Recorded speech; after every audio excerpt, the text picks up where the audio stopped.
In 2023, she switched to spoken word poetry and live storytelling.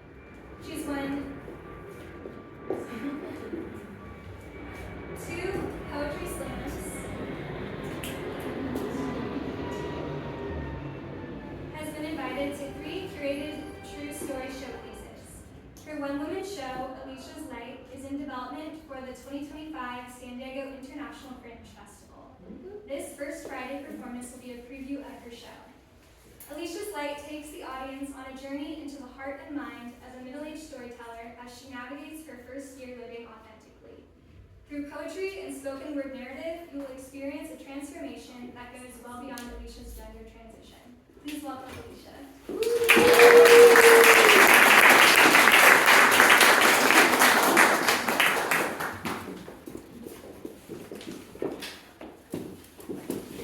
What a wonderful introduction. I want to start by thanking San Diego Writers Week for allowing me to perform in this space. Already have a wardrobe now. And I also want to thank Anthony and Sunny Azarito, who are the engines behind Poets Underground. They have given me so many opportunities to share my work and spread my message, and I can't say enough thanks to you. Meeting the two of you has been life-changing. Like I said, after the performance, I'll be doing a Q&A, and I hope you can stick around. But I also want to make one last thank you. It's to my immediate family, my wife, my 2 sons, and my mom, and my younger son, Max, and my mom are here today.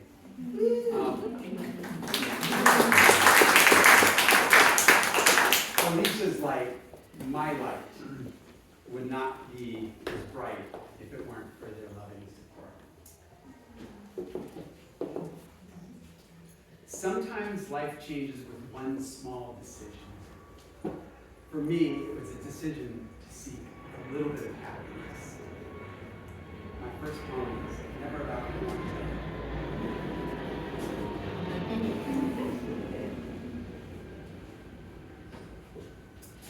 57, 5'7", both are prime, but the combo is not. Am I in my prime? Is there still enough time? What does it mean to turn 57? I gotta change things up. It's Friday night, December 30. Tonight I'm feeling a little dirty. 2 weeks to 57. Target pushes an ad for ladies' underwear. Do I want a pair for myself? Switch it up? A new bottom game? Is that kind of lame? Hell no. I've wanted to do this for so long. I'm gonna buy myself a thong. Tap, tap, tap, I'm in the app. Why just one when the deal's for 5? All of a sudden I'm feeling alive.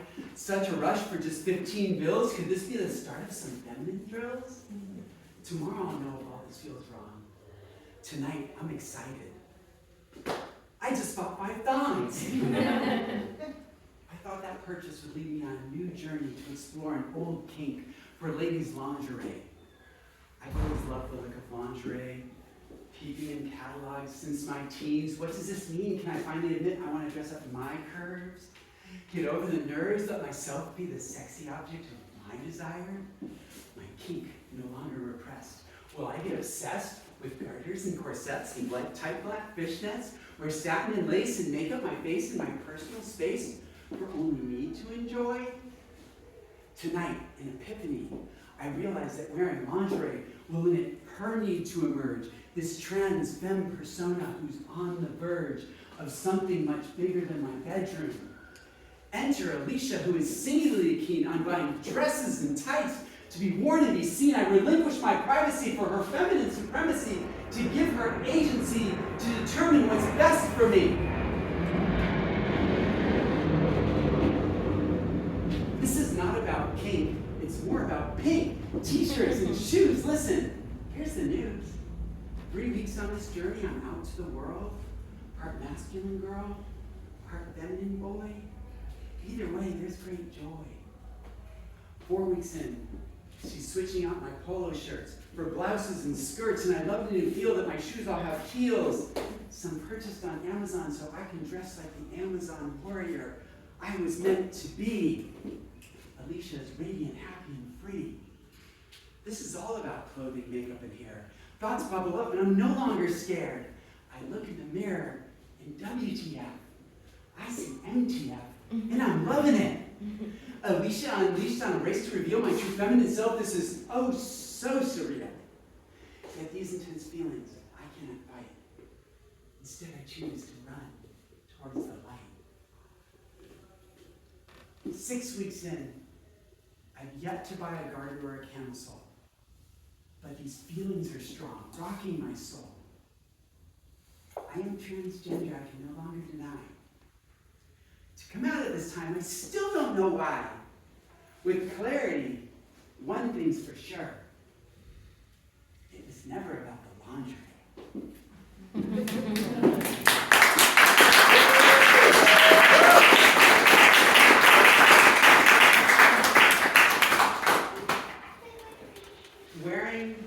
Buying myself ladies' underwear, that was the thing to make me a little bit happy.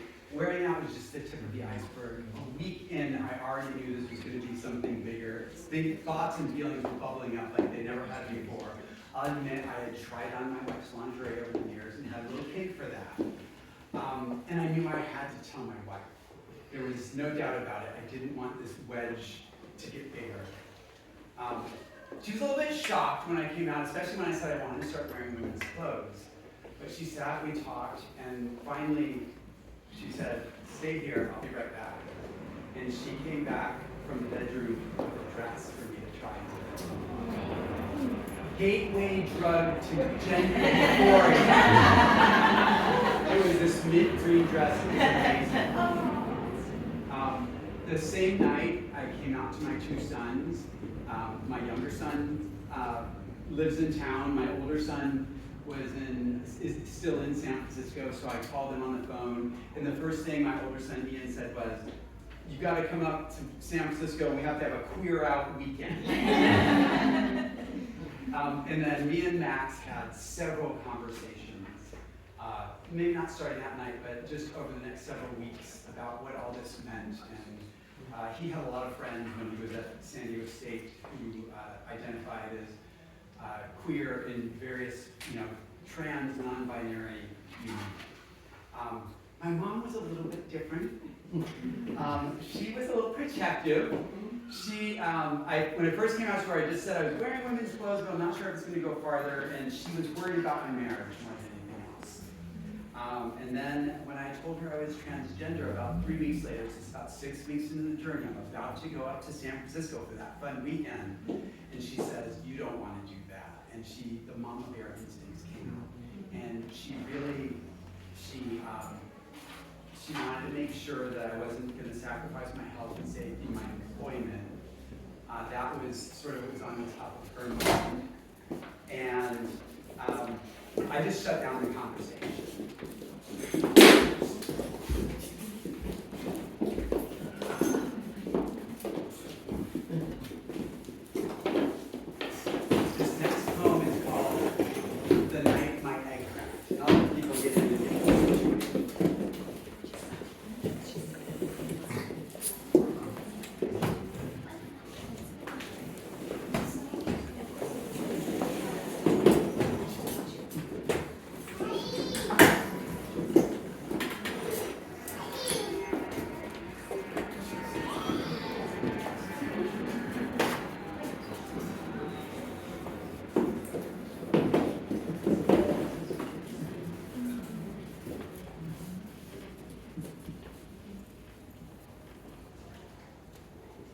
It's 3 a.m., February 24th, this year.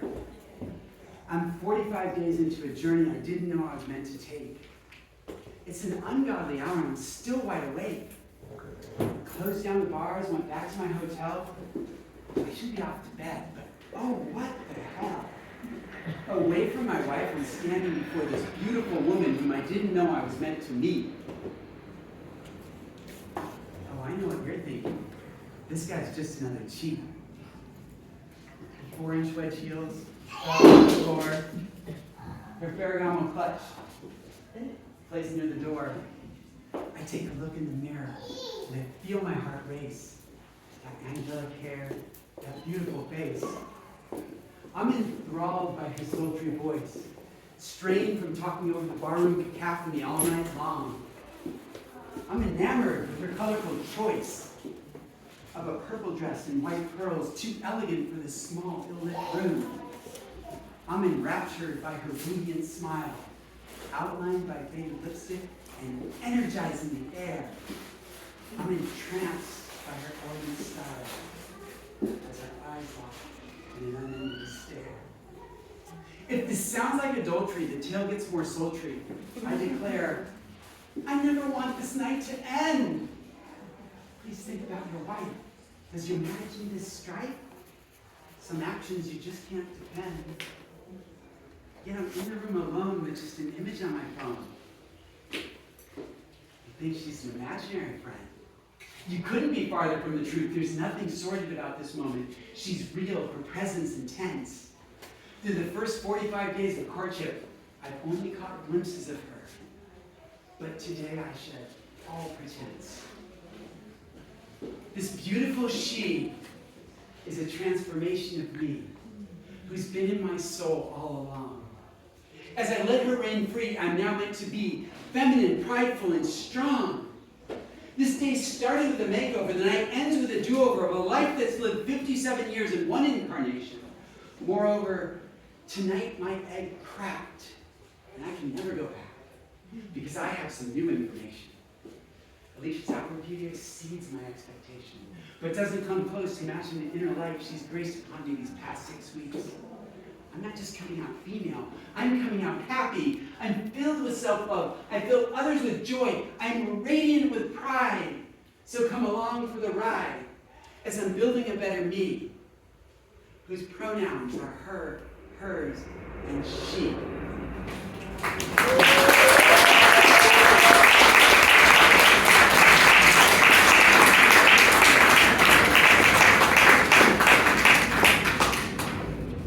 We did drag everything that weekend. We went to a drag brunch, we went to drag bingo, we went to a drag melodrama, and a drag show. But the highlight of that stay for me is I had booked an appointment with a makeup artist who had 20 years in the business, and she specialized in doing transformation makeovers.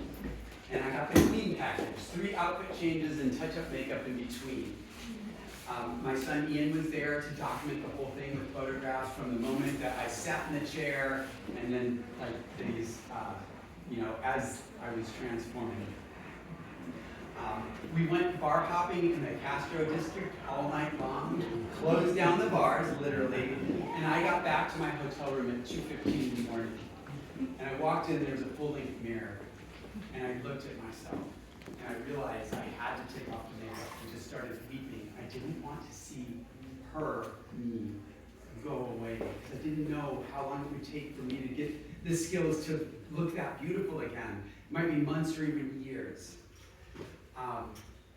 The next day, when we were leaving the drag brunch, my son said to me, "It felt like yesterday you smiled more than I've seen you smile my entire life."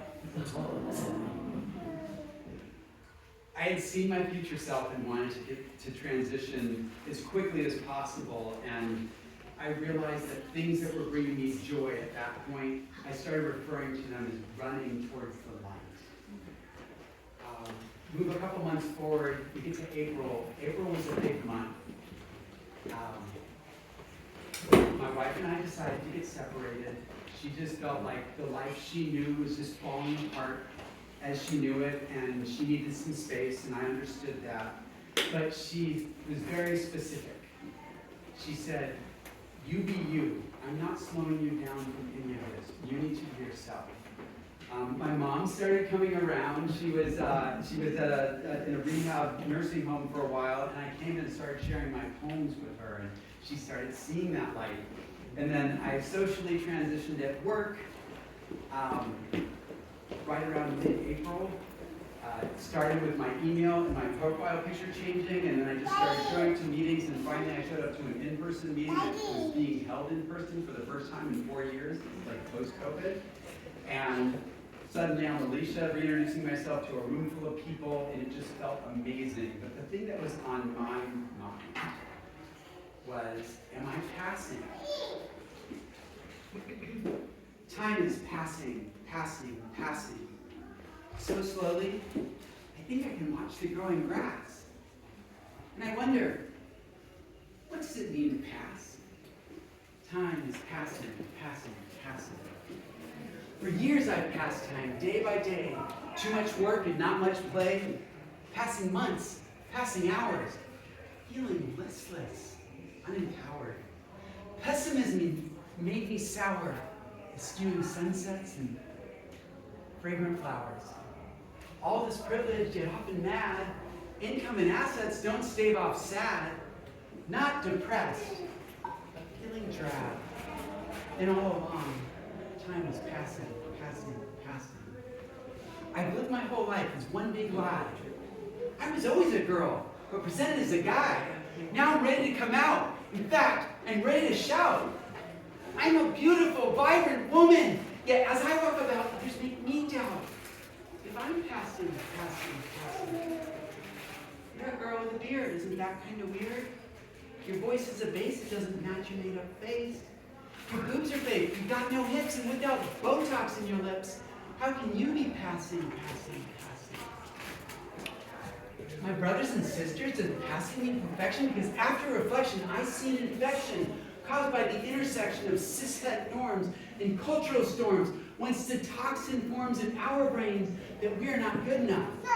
If I feel I can't pass, it starts a tailspin, and I box myself into a standard of thin and unblemished skin, only wearing what's in with a plastered on grin. What if passing the standard I can never attain? Is all this in vain? Am I relegated to the pain of living in the wrong body for several more years, compounding my fears that I will never live the life I was meant to have? No! Hell no! It's me that dictates my best self. I decide if I'm blocked or stealth. I claim my mental health. Play the best with the hand I'm dealt. Do I pass or double down? Fix on a wig and don a gown? Flip a smile from a frown, live it up, go out to town. But wait, herein lies my power. Every minute, every hour. I'm 57 in my prime. My trans self redefined. As a woman so divine, my love for self so sublime. Now internally aligned. Never again just passing time. If I wait to be passing, I deny myself living the authentic life that I have the right to decide for myself. Yes, hell yes! I decide for myself and you for yourself. And we are our best selves, being heard, being seen as we are. Perfection not required. I don't have time for others to decide if I'm passing, because right now, I'm focused on living, living, living.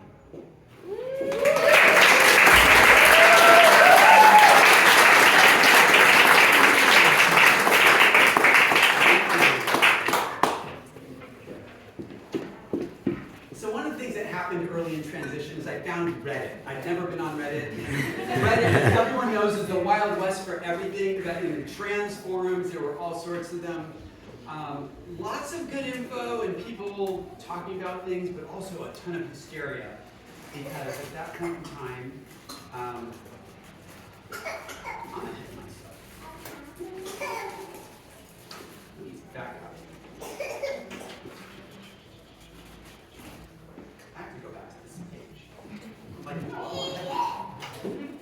Around March, so as I was introduced, I've been writing for 30 years, mostly prose, a lot of character sketches.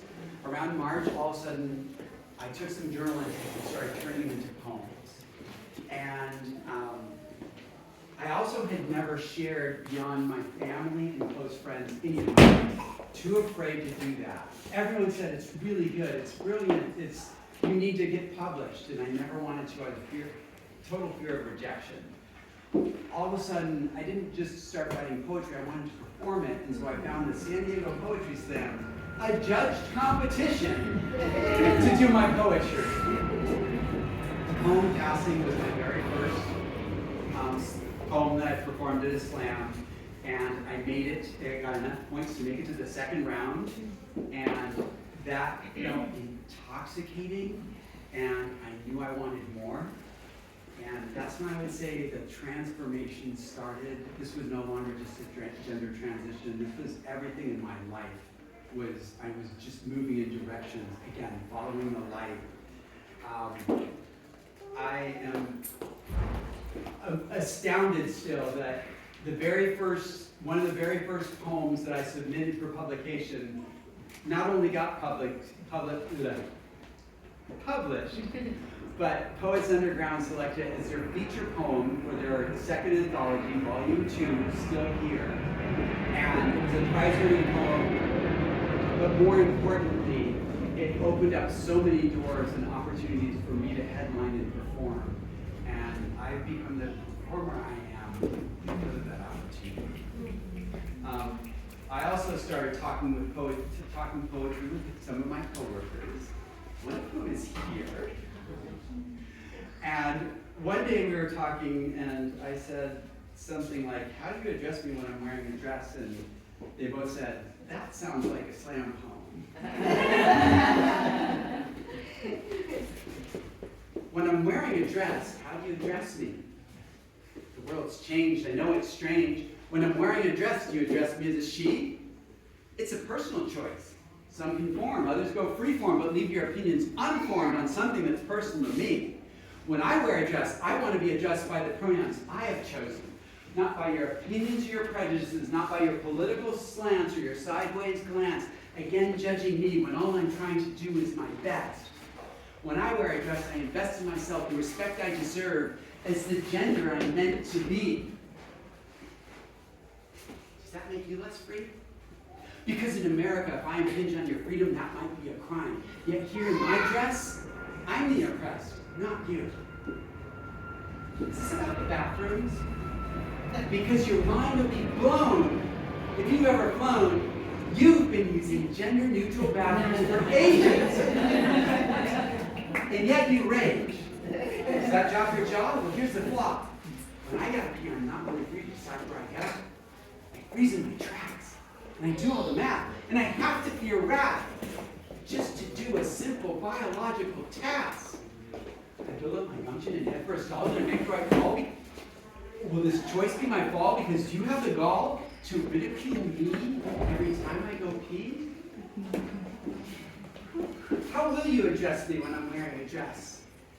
As I watch loving families torn apart by those who hate, and make trans kids wards of state, while their legislative slate lacks legitimate debate. Only mongering dark fears tuned to fascist-leaning ears, harking back the good old years when racism, homophobia, and misogyny were accepted white male standards. How will you constrain me when I'm wearing a dress? Will you throw me in jail? Will your dictator rails? There's no doubt he will fail. Because trans freedom is not an affliction or perverted addiction. From the binary we elope as beacons of hope. Here to spread love, not cause friction. How should you address me when I'm wearing a dress? How about respect that my gender care does not need to be snared in the crossfire of politics? In a nation obsessed with vanity, it's utter insanity that some want to restrict plastic surgery only for trans young adults. And here's their claim. The undeveloped brain of those under 25 can't possibly decide what's best for themselves. But a bro on IG is perfectly free to get all surgery just to reinvent himself? For us, it's not being made. It's living daily in pain, with nothing more to gain than a bit less dysphoria. Yet Susie Q on TikTok can increase the size of her flock, and no senator will block her right to big tits in euphoria. So when you take our kids and then block our care, you create further despair, make life harder to bear, which is gross and unfair to a group that's prone to suicide.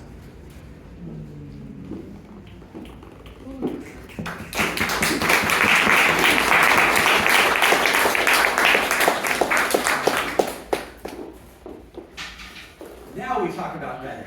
We already said the Wild West. So one of the things that was going on there is a lot of fear about all the anti-trans legislation that was going on in 2023. And Lauren, can you do me a favor and pass that big poster to me? And I'd love for people to take a look at this before they leave. But these are just graphs showing the rise in anti-trans legislation. This is 2023, this is 2024. Hundreds of bills. I think 615 in 23 and 674. They didn't all pass.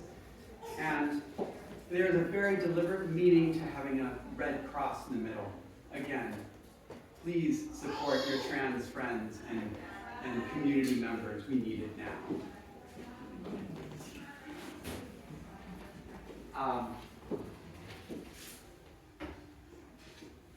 When I wrote that poem, I thought I was being a little bit over the top, using the most extreme examples. And now I feel it's understated. At the federal level, the president is trying to restrict bathroom access to people's assigned sex at birth, cut off young adults and children's access to gender-affirming care, life-saving care, boot trans folk from the military and declaring they're unfit as human beings, create federal definition of male and female based on our sex organs that we were born with. The language is dehumanizing with a goal to erase our identities at best and eradicate us. Personally, though, in 2023 and still, I have not faced hate or negative energy. I had my family who has supported me from day one. I've had amazing coworkers, and I have a whole group of folks who I work with at the county who are here today. And I just started attracting a lot of positive compliments from complete strangers, and that led me to this next poem, Bottle My Joy. I'm 6'2" and in the best shape of my adult life, but I've never been more scared for my personal safety. I used to have height privilege, white privilege, walk away from a fight privilege. Yeah, that's something a white guy can do. Cease to present as a privileged male, and society sees you as one big fail. They put a target on your back, force you to take all their flack because in their mind, you don't stack. Up to their liking, you deserve a spiking. Everyone's a Viking, pillaging your rights. These terrorists unite, make you fight or flight. Why is this my plight? Are they jealous of my happiness, my radiance, my friendliness? If I could bottle my joy. When I wear a dress, I feel my best. Can't tell you why, it makes me feel high. High as a kite, floating on air. High as a stoner, without any cares. High as a mountaintop, capped with nice white snow. I'm an elegant lady, no longer your bro. I could bottle my joy. When I came out this year, didn't hurt anyone, didn't step on their toes, didn't hamper their fun. I embraced my best self, a female, so what? Broke out of the doldrums of a decades-long rut. Yet others despise me, they hate me, chastise me. And this is their mantra. Trans history obliviate. Trans healthcare obliterate. School lessons eliminate. Trans people eradicate. Yet I'm undeterred. When they try to deter me, I'll just defy them, mystify them with magnanimous laughter. Keep turning these pages in a special new chapter.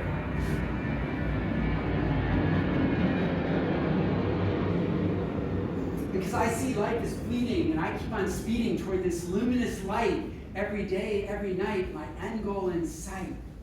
If I could bottle my joy. I now love myself like I haven't in years. Dress as I like, despite feeling fear. I'm happier, healthier as a girl reassigned. All of this comes from being internally aligned. My joy bubbles up, it's my fountain of youth. I'd like to share it if you'll just hear my truth. If I could bottle my joy. If I could bottle my joy and serve it to you, angry white man, would you silence my voice? If I could package my happiness and mail it to you, angry cis man, would you restrict my choice? If I could bottle my joy, would you terrorize me? No, you'd glorify me, hold me high, and regard me. If I could bottle my joy, would you persecute me? No, you'd worship me, welcome me, learn from me. If I could bottle my joy, you wouldn't berate me. Instead, elevate me. You'd let me be, set me free. You could drink all this joy. You'd want to befriend me. Stop living with envy, not want to erase me. Step up and stand with me. If I could bottle my joy, would you try it and see?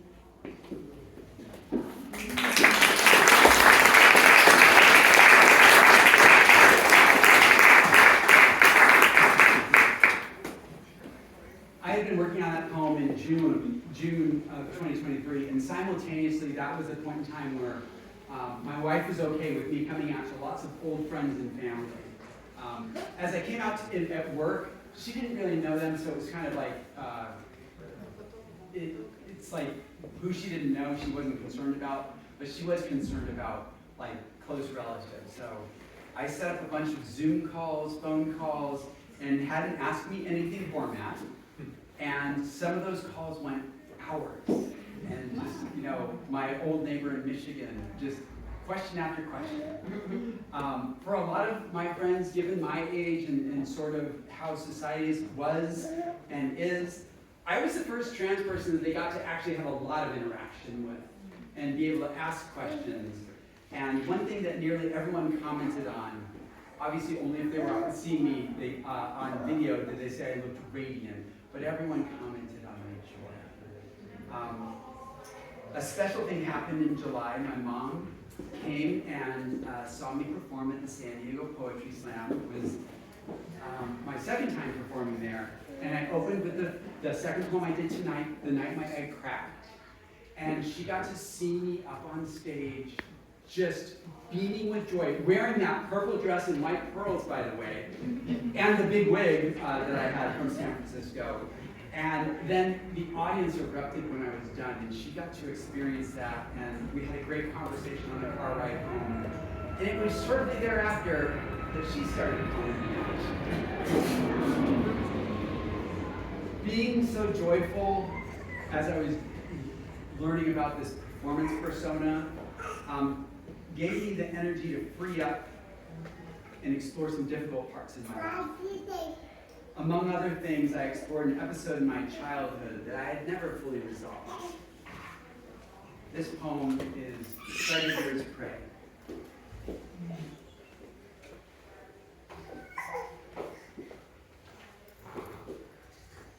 My father, I absolve you.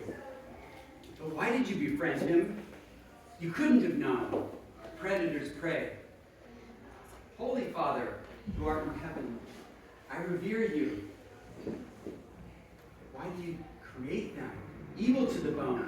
Predators prey. They also prey, invoking your name. It's all a game. Just wanted to fame, or young lives get maimed. Because predators prey.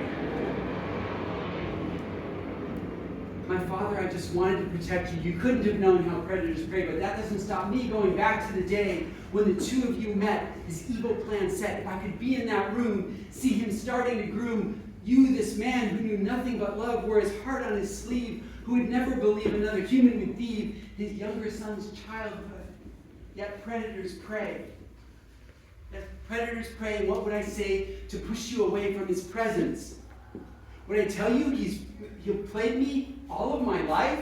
Come between everything, even me and my wife? Tried to enter my body but stopped with his head? There would be times in my life I hung on by a thread? Woke up countless mornings, feeling vacant with dread? He blew me just once, but what blows my mind? That night never ends, it haunts me over time. First it was months, then it was years. Now it's been decades and it's still causing fear. Fear to move forward, fear of success, fear to be intimate, fear to express my own authenticity. Take a road to simplicity.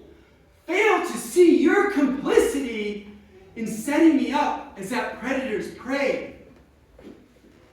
Enough is enough. I've let one night define me for way far too long. No span of time rights that predator's wrong.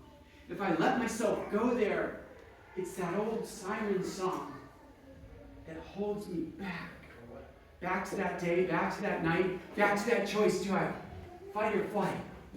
I didn't do either. Just let him go down. Down on me hard. Down on my life. It's been 44 years, and it's still causing strife. Still gives me nightmares. Still makes me shiver. Sometimes I just want to drink, but I got a bad liver. That night still defines me, upends me, reminds me, because I let it. Because I fucking let it. Life is more, and 44 is too many years lost and too high of a cost. In brain cells and hours, it's time to stop giving that evil creep power. I'm gonna roar, not hold back and cower.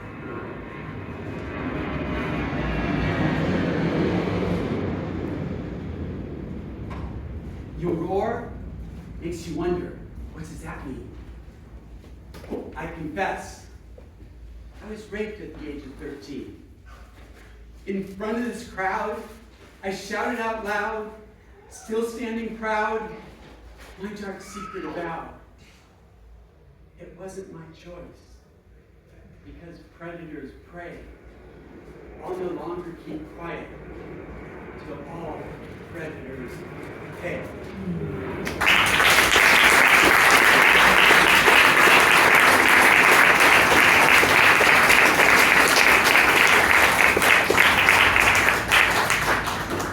Said that I will stop performing that poem when it becomes easy to do it. I went on to write a band story about that, a true story showcase that really connected with a lot of people about sexual assault. But that was after 2023. I had performed that poem. I made an invite-only slam in August of 23. And you're only guaranteed one poem in that slam, the first one, and then it's, you move on. And I knew I had to do that poem and get that out in front of a big audience. And it was an amazing evening. I ended up taking second place. I got to do 3 poems for the first time. I was ecstatic. And I went on a 3-day euphoria rush. I had like 10 hours of sleep in 3 days. Totally productive at work. But it was like this weight that had been lifted on me for decades and lifted, and I didn't have this crutch holding me back anymore. At that point, I started thinking about what other things are in my life that I can explore through poetry. And again, through Poets Underground, they had a weekly open mic, and I started exploring all sorts of really difficult subjects, including some problems I had with addiction and my struggles with religion over the years. But the other thing that had started happening in the summer of 23 is I started having these meaningful encounters with people that were just drawn to me. And a couple stick out as great examples. One is I went into Ross. I think I had a dress draped over my arm that I was definitely buying. And I'm in the 11 plus shoe rack. This woman comes up to me and she's like, honey, you're never going to find anything in this store that'll fit your foot. You need to go to the rack. And like, before I could ask, she's like, Nordstrom rack, and what you want to do is walk all the way to the back to the right, and they have a size 12, 13, 14 on that wall. She told me exactly where to go in case I was kind of a little nervous going to a different store. And then I was up in Hollywood. It was actually a little bit earlier. And I was walking on the Hollywood Walk of Fame, and there's a lot of cosplayers there, and people, give them a little bit of money to take a picture with them. Catwoman was there, and she walked up to me, and she said, usually people approach me, but your energy made me walk across this crowd. Your smile is radiant and draws people in. It wasn't me just running towards the light. It seemed to be that the light was emanating from me. And that's what I refer to as Alisha's light. Catching our breath at the end of a queer women's dance, my friends and I sat at a table with some lovely ladies that we met that evening. Tell me about your tattoos. I love to hear people's stories about their body art. I led, turning to a woman seated to my right.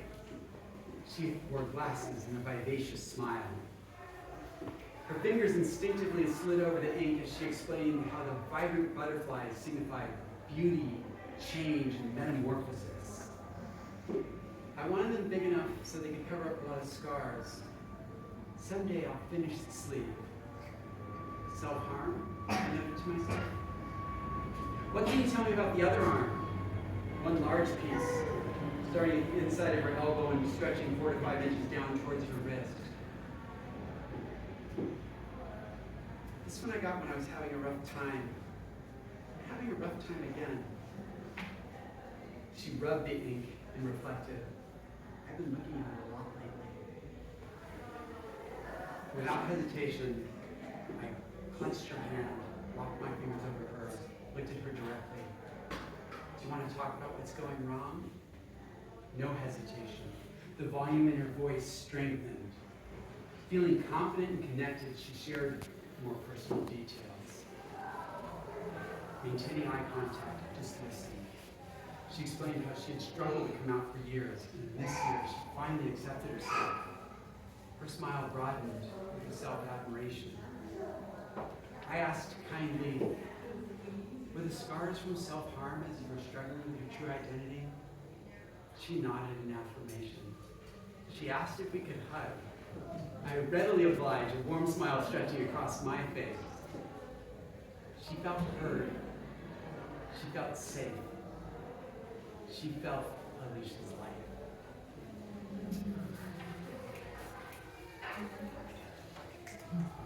That dance was in August. First of all, I just memorized that. That's a prose poem. It's so much harder to memorize than a poem with rhythm and kind of rhyme schemes. But I'm like, I'm doing all my poems from memory, and that was a fun one to memorize and just bring back that moment.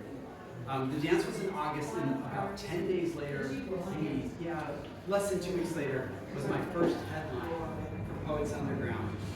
And I was just so excited to be able to do that so early in my career. And my mom and my son Max were both in the audience, and Max also shared a poem that night. It was just an amazing evening. It just really bolstered my confidence. In October, my mom had surgery, and I came the day after her surgery to visit her in the hospital. And as I walked in, she was laying in bed, and there was a nurse at her bedside, and she looked up at the nurse and she said, I'd like to introduce you to my daughter, Alisha. I'm usually not speechless. I was speechless. We didn't even talk about it that day. I hadn't expected that. I hadn't demanded that, and it felt so good to hear it. And later when we talked, she said that she had started feeling the light, and she didn't want to do it. In November, I visited a friend in Honolulu. He had invited me to come out. It was actually my big brother from my college fraternity. And rather than organize my trip finding snorkel spots, which was my MO with me and my family, this is the first time traveling on my own. I'm going to do things I want to do. So I found open mics and drag shows to go. The drag show was literally like a stone's throw from their apartment. The last night in Waikiki, I was at a bar called Hula's. It's a queer-friendly bar. And a stranger called me over after I did a 3-poem set. And he told me how my poetry moved him. And then he ended our exchange and he said, Alisha, your message is bigger than you. You must keep sharing it. And that echoes in my head nearly every day. I see his face, and I know that's why I do this. Because again, transvisibility, just understanding the transformation that goes on for us. We are living our best life, and there's nothing bad about it. Hopefully not detracting from anyone else, maybe shaping their beliefs. I would say that's when the shy girl who never wanted to share her words had turned into a diva on stage. And everyone kept asking me, where do you get this courage? When I speak to friends about my journey, they're quick to say, coming out at 57 took a lot of courage. When I share that I socially transitioned at work only 3 months in, They shake their heads in disbelief and commend my courage. When I perform my poetry for 300 of those colleagues at a holiday party, sharing my story in that vast room with so many who know me only as a coworker, they express admiration and awe at my vulnerability and courage. But none of this feels courageous. Standing here, sharing my authentic self with you isn't scary. It's empowering.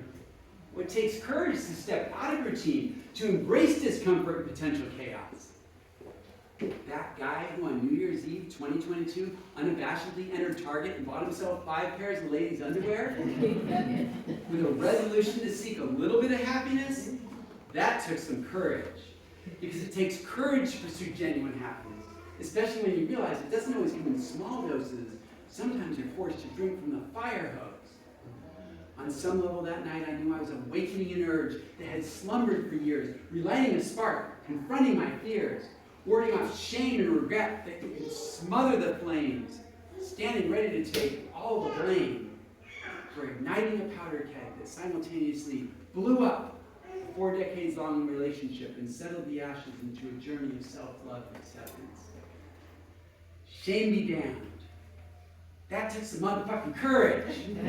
I chose happy and free, my feminine life, over a partner of 33 years, my wife, recognizing this bizarre love triangle could only bring strife. It took courage to choose Alisha, the woman I'd become, to committing this choice, knowing past love might succumb, because in my queer truth, I am fearless. I opted for a winding mudline path to an uncertain future, over the straight freeway to a comfortable existence, forgoing the complacency of privilege for a life on high alert, constantly looking over one shoulder and then the other. Isn't a luxury. It's survival. My former self mustered the courage to step up and accept any and all consequences so that I could live authentically. I chose to burn down my sense of self because my gut told me Phoenix will rise from the ashes. So no, I don't feel courageous when I share my story. I am courageous as I persist in my truth.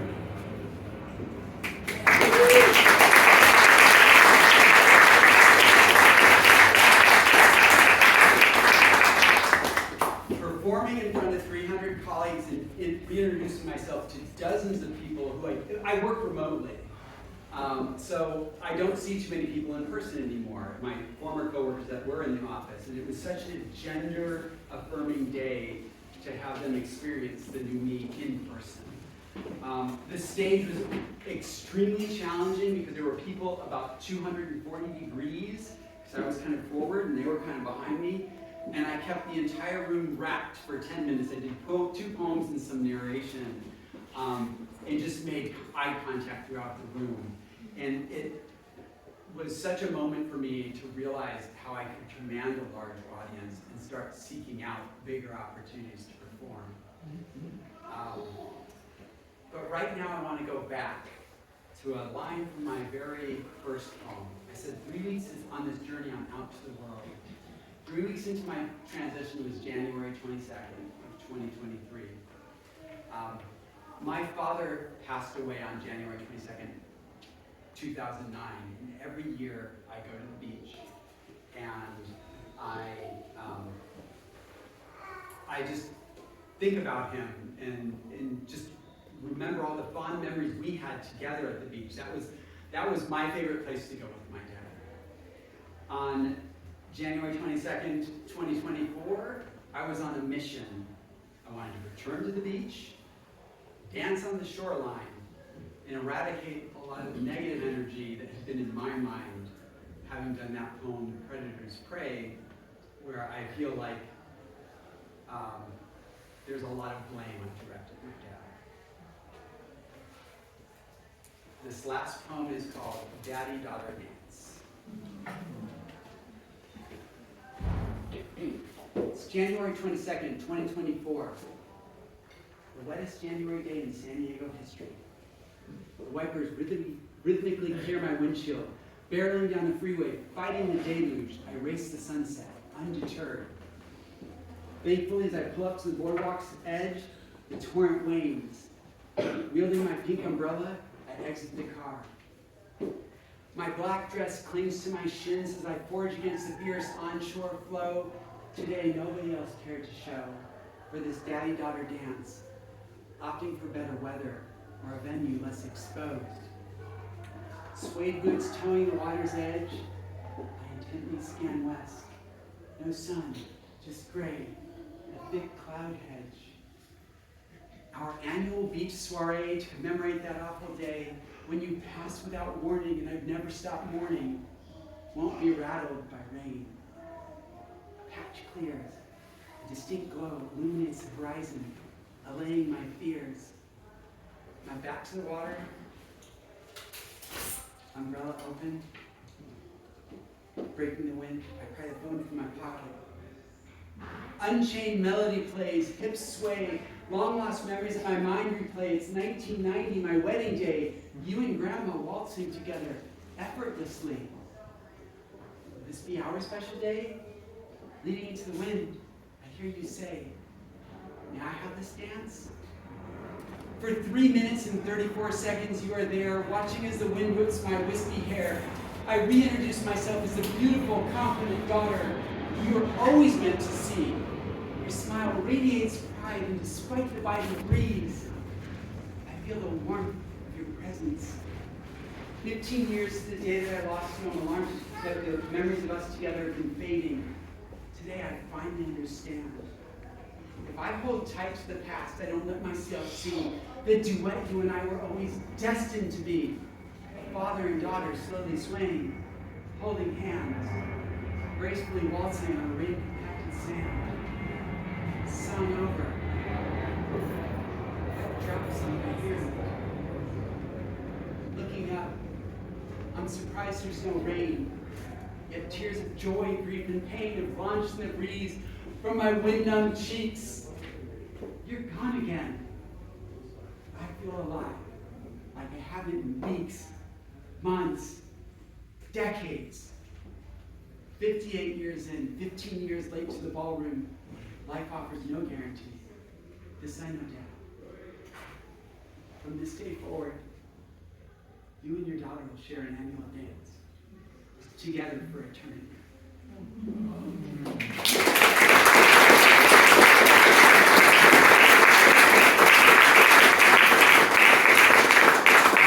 And that is Alicia's life. That is my magical first year.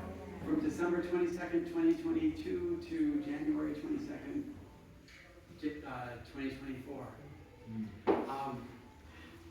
I would, first of all, if anyone needs to get up and go to the restroom, I don't want to hold people from that. And if anyone needs to move on somewhere else, but I would love to hear any questions you have. I don't know if you've written down questions, great. Raise your hand, read them. And if you don't want to, I just love to see the questions because part of what I want to do this, I'm developing this for the Fringe Festival. So the fact that I was reading little, as we call them in the county, dot points, not bullet points. Everything will be committed to memory come May. I'll have 5 performances at the San Diego International Fringe Festival. And I am still workshopping ideas, but one of them is maybe to cut out a poem and perhaps have a little AMA kind of session in there to get audience interaction. Or maybe have people fill something out ahead of time and then read them as opposed to like putting people on the spot. So I'm happy to open up to any questions. Again, about my transition, I talk about anything, about my writing, about my upcoming performances. And do you have a writing ritual? Do I have a writing ritual?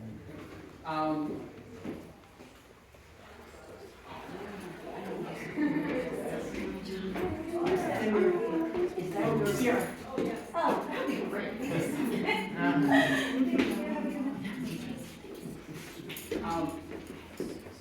I do not have a strict enough writing ritual, but I do try to write something every day. A lot of times it's just journaling. And then I do also try to do my writing in the morning because I find it's like your brain fills up with other things. Sometimes I journal at night, but if I'm trying to actually work on a piece, it's generally in the morning. If you had a podcast, what would you love the focus to be on? Oh, I mean, okay, so actually what I do is something called, it's not public, but I started in like late January of 2023, the Five Thongs podcast, I call it. And the original idea was if I were to have guests, I would have them on and say, what's your Five Thongs moment? In other words, the moment that your life completely turned around and you went in a different direction. So that would be the focus of my podcast, or will be when I finally get around to that. You will. Any other questions? Who are your poetry inspirations? You know, that's an interesting question because I did not read a lot of poetry. Like I said, I was always a prose writer. And so, I mean, I gotta say that my son, Max, inspired me when he started writing slam poems, and I just loved the form. And then I started going to the San Diego Poetry Slam, and if you're in San Diego and you've never been to one of his performances, Rudy Francisco is just an amazing poet, but he does amazing slam poetry. And there's just a lot of folks in the community that have inspired me because performance poetry really hits me. When I was growing up, written poetry is like just not my thing, you know, reading on paper. Any other questions? Yeah. Can you just talk a little bit about like what role writing had or played in your life pre-transition? Sure. I did a lot of journal writing, and I would process a lot of strong emotions, but I just left them there. You know, again, I think a lot of people do that with a diary, and but then there were moments where, like, so I wear certain jewelry when I perform big performances. This is my great Aunt May's bracelet.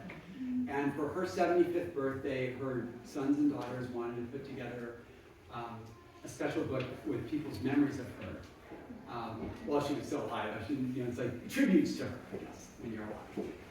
And I wrote this piece called The Conversationalist. This was a woman who could talk anyone's ear off. And she had 6 kids, and to this day, this is now almost 30 years ago, they say that was the most amazing character sketch of our mom anyone could have ever come up with. Like, you just caught every bit of essence of her. So that was the type of writing I like to do. I wrote some things about my grandparents, and I just, a lot of personal narrative stuff that I've never shared, but that was the focus. And it's not surprising that when I came out in my transition, it's like I started writing about myself again, but I just, like, for some reason I wanted it to be poetic. What would be the ultimate interview invitation for you that you would accept? Like, person who does it? Yeah, television.